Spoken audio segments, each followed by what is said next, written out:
We played really well offensively. Second year in the system, kind of going through it a little smoother. Guys know where they're going. Look really good up front, so I was excited about it. What's it like coming into this season? You good? Yeah, he was playing pretty solid tonight. What's it like coming into this season with a target on your back as a team?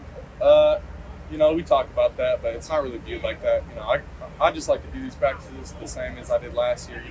Every day it's what I can do to, be the best player possible and best teammate, and bring people along with me. So having a little bit more of a leadership role and understanding offense better now, I'm able to incorporate people in that a little more. What makes each wide receiver unique from each other? Everybody's just got a different skill set. You got slot receivers short underneath, guys that can go play one-on-one, fast guys. So it's really just, player dependent.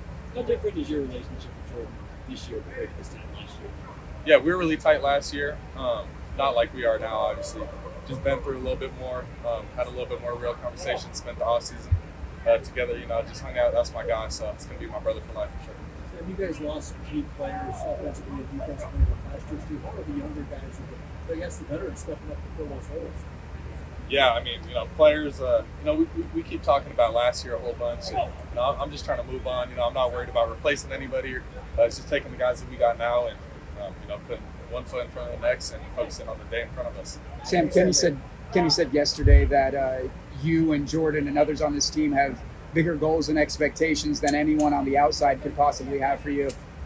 Where does that come from for you personally? And I guess what are your goals and expectations for the season? Yeah, me personally, I guess it's kind of just been my whole life. I have the highest expectations for myself. And I really believe it can happen. So why not? Why would I ever short myself of my own beliefs? And then, what was the end of your question? Just what are those goals and expectations for this year? Yeah, you talk about Heisman and national champs, so that's kind of the goals. But you worry about that, before the season and just summer talk leading up to give you more motivation and stuff to work harder. But now it's like I said, just every single day getting better. Would you say the offense was further along on day one than you expected it to be, or was it around where you expected it to be, or not as far along? In terms of guys knowing their responsibilities, no, but we made a lot of plays, and ball placement was really good from all the quarterbacks. 7 went really well, and Team Perry did as well. So I was impressed with the playmaking ability, but the fact of knowing where to be, that's kind of expected. How do you feel about the potential to pull the ball more early downs to get you guys into aggressive situations? It's good. Just puts more on my plate. I'm excited for it. It's just going to be the team that we are this year. So, just trying to play in the Coach Rowe and Dillingham's game plan and play to the best of my ability. How's it feel to finally be here on the field ready to go for the season? Yeah, super exciting, man. There's nothing like fall camp, just being locked in, shutting out the outside world and just being there with your guys. Late nights at the facility, so I'm just really soaking it in and enjoying the experience. How would you describe your working relationship with Coach Rowe? Competitive, pretty playful at a lot of times, and serious in a lot of senses. I'm a serious guy. He's a serious guy, and we get along really well just because we have such high passion for the same thing and got a lot of love for each other. So it's one of my guys. Sam, you said the whole team shares your mindset from last year's past. This is a new year. This league is clean. I'd say so because we just emphasized it so much early on, no, but now, yes. How are you doing just learning patience as a quarterback and obviously being into your second year as a starter here, just taking what you're given versus wanting to go for certain things? Yeah, it's gotten a lot better for sure because last year I was kind of trying to, prove to the team that I can, go play some ball. And this year it's really just becoming the best quarterback possible. What kind of stands out just with the amount of depth you guys have on offense? Pretty much every position group seems like you go 5-16. Yeah, the guys that were at the bottom last year, we just kind of upped the ante on that, and our depth's just a lot better. We're going to have to, we were talking about it in the team meeting the other day, just on the travel squad, going to have to leave, some good players at home when we travel. So that just proves our depth. What do you think of the wide receiver unit as a whole? It seems like there's a lot of playmakers out there. Yeah, we're making a bunch of plays today. 0, 12, 18, 16. And then our tight ends were making plays, threw Shimon on a corner ball. So we just got guys all over, and it's just bringing them along with us. And everybody's able to make plays now, so it's pretty fun to, be able to put the ball up there and see it come down. So. I wish I had, a little more negatives other than a few snaps that were bad. We had a couple series with 2 false starts, But it was a pretty good practice. It really was. Coach, you got the tents out there with the air coolers going for the guys. That's a big break. Yeah, we're trying. We had something a few years ago. We had a huge support getting these cooling systems, but for some reason we couldn't import them into the state of Arizona. I don't know all the rules, so now we did a different method to cool our guys down. Would you say the offense was maybe a little bit along with the defense today, or the other way around? I thought offense and guys made really good plays. I don't know if it was further along. It was just, hey, a few guys made really good one-on-one plays there. And at the end of the day, when you face good football, it comes down to a one-on-one. And today, I thought the offense made a few of those one-on-one plays a little bit more than the defense guys did. Coach, is it any different today coming into the season? Last year, no expectations. This year, a lot of expectations. You got targets back. Not at all. I mean, maybe, but I don't process it like that. At the end of the day, we're 0-0, just like every team in the country, and we're trying to get better. Some of the offensive linemen talked about getting leaner and lighter. So is that unit-wide goal or? 100%. We recruit big. We don't recruit guys that are usually the right, perfect shape or size when we get them. We recruit guys that are too big or too small at the time, and we try to, develop them and get them to where they're supposed to be. And I think you look at a guy like Champ, who's gained 50 pounds, and Clem, who's gained 20-something pounds since they've been here. And then you look at guys like Terrell Kim, who's lost 40-something pounds since he's been here. So, you look at the balance, and I just think it's more, what do you need to do to play the best? Bottom line, if you need to lose weight, have a working club like Skrilla led. If you need to gain weight, gain it. But at the end of the day, weight control is easy because you choose it. Some things are hard. Learning, that's tough. Some people, it's hard to learn. You can practice and you still forget. Being able to control what you put in the body is self-control. If I wanted to be skinny, I could. I obviously choose to not. Right? That is a self-choice that I make every single moment that I'm about to make in 20 minutes. Coach, with so many returners coming up, you got 16 guys that played at least 6 games last year. How do you feel about those guys coming up, what they bring to the table? Yeah, I think they know what they're doing in practice. They know how to practice. We didn't have nearly as many guys on the ground. Right? They know the standard, so they know when they don't hit it. Nobody's going to be perfect. Nobody's going to go out there and do everything that exactly how we want it all the time. But it's that you understand that wasn't good enough, and then to respond and do it better. And I think a lot of guys understand the standard of what it takes to be successful, and they're trying to pull it. Do you feel like the way you're now communicating with Sam is different than last year? You feel like it's more collaborative now? Here's what I'm seeing, here's what you're seeing, and less like I'm coaching you to do specific things? In a way, yes. He knows the system, right? In some ways, he may know the vernacular better than me, right? Because he's in there more than me in terms of the true vernacular of the football plays.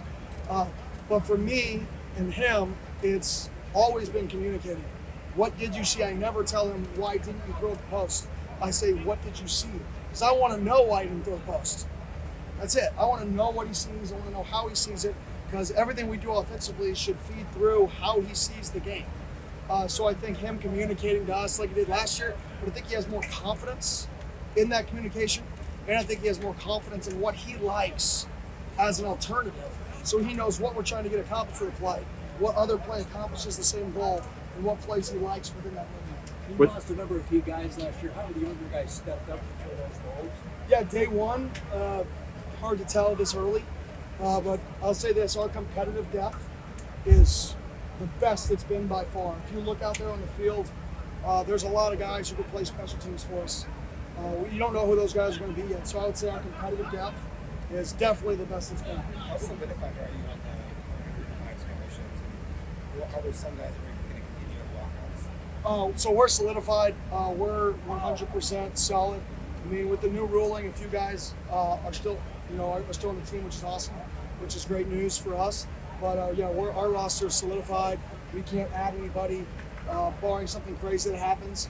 But some teams are going to kind of add and drop up until game one. That really won't be our model here. This is our football team, and we're going to build relationships and go get it. Were there any lessons learned? Malik had a really good play in the back shoulder. Harry had a few good plays. Charon had a few good plays. That's a pretty good day for those guys. They won one-on-one matchups. I'm not going to sit here and talk about Jordan Tyson every day. It's just he had great plays. You can just take that clip, copy paste it for most days. I will definitely talk about him on a day that he gets beat. to continue to challenge him. You know, that's my job as a coach, is to not tell him how good he is, but to challenge him on things to get better at and to continue to push him. With any lessons learned from the structure of fall camp last year that you're trying to implement this year? Yeah, I noticed this practice wasn't as long. So last year's fall camp was 23 and a half, 24 periods to start, which is about a 560, 570 player load. This practice was 19, so it should be in the high 400s player load. So we're trying to build like we did in spring ball instead of what we did last year in fall camp. We're trying to have a building model into this thing. So that was a change. Then we made a few changes to the back end of our schedule. You know, coaches and people always stay sleep. You get to fall camp and you keep kids here until 9:30 at night. Then you back up here to get treatment at 6:30 or whatever that time is. When are you gonna sleep? Nobody's going home and going immediately to bed. That's not real life. Yeah. Okay. So we've made the schedule so where some days they get out at 8:30, other days they get out at 7:30. You don't get treatment. And the whole purpose of that is not to be soft. It's to say, let's get more done in the day so you guys have more time to rest and recover. And if we say we want to be a competitive football team, well, you have to prepare yourself to compete at the highest level, and that's sleep, prehab. So we're trying to give them more time for that. Coach, with that said, how important is it to come in another like you for that? Huge, absolutely huge. You know, one thing, I don't know if people know this, but we're in the process of trying to build an indoor facility. That's our big project. We want to get it fundraised here in the next 5 months. To get a shovel in the ground here in the next 6 months. So it's here in 2 years from today, which is the goal. We want to move it over by the football field. We want to use that indoor facility for tailgating in the future. So we have an indoor tailgating location for fans to come and make it an awesome tailgate experience, like the 16th hole of the Waste Management Open. We want to create the 16th hole of the Waste Management Open, or as close as we can to it, in our indoor facility by our stadium here. And we just got to fundraise enough money to do it. So it's good for us. It'll be good for our football team. It'll be good for the fans. And we can get it done. Like a permanent structure. Permanent structure. It's over by our facility, so we don't have to travel to be more efficient with our time. And then one that can be used on game days, like I said, for an awesome tailgating experience. That way people don't have to be out there in the scorching heat. Whose idea was it to have that 16th hole experience? 100% mine. This is a lifestyle city. It's a city built on fun. No offense to golf, but people don't go to the Waste Management Open to watch the golf. They go for the experience and the fun and the entertainment. So if we have a structure that becomes the best sports bar / tailgating event in town every single week right outside of our stadium, right? I think it could become one of the places to be on Saturday if it's done right. If we can fundraise enough money to do it right, not just for our football team, but for the fan experience. So that's the goal. What are the avenues for fundraising that you guys are trying to get to? Banking. But for real, isn't that fundraising? But we're trying to get to the $15-ish million mark to start the project. The school will take it from there if we can get to that $15 to $20 million mark, spread throughout 5 to 7 years. So that's what we're shooting for. We're already roughly 1/3 of the way there. Like I said, I really think it could be something that if we got built, one, for our players, huge advantage, not having to travel and having a bigger indoor for us, and then two, for the fan experience, to be able just to go right there and tailgate and the band be in there and us walk through pregame. It could be a really fun deal. Anything stick out today in terms of immediate areas you wanted heading into day two? Yeah, I mean, obviously we had 2 or 3 bad snaps today, low and a little fast. We got to slow it down. 2 false starts, which isn't good enough for us. Defensively, we had a few busts, and we were getting out of man zone calls, some combo call stuff. So we got to clean that up, especially vertically in the seam. I like to look at, and some of the young guys understanding how to practice. Some of the times they were on the ground. The young guys, the third group was on the ground too much. The older guys were really good. Third guys, they'll learn how to practice to stay on feet. Overall, you happy with Overall, you happy with first practice? Well, that was our best first day. Like I said, I don't like to sing as many praises as I like to do, say more negative, especially when our guys are getting a lot of praise. But today's a good day. And one thing I'm not going to do is be fake just to say it. Today's a good day. Kudos to them. Tomorrow could be shitty. We'll find out. Thanks, guys. We all silly like the mayor.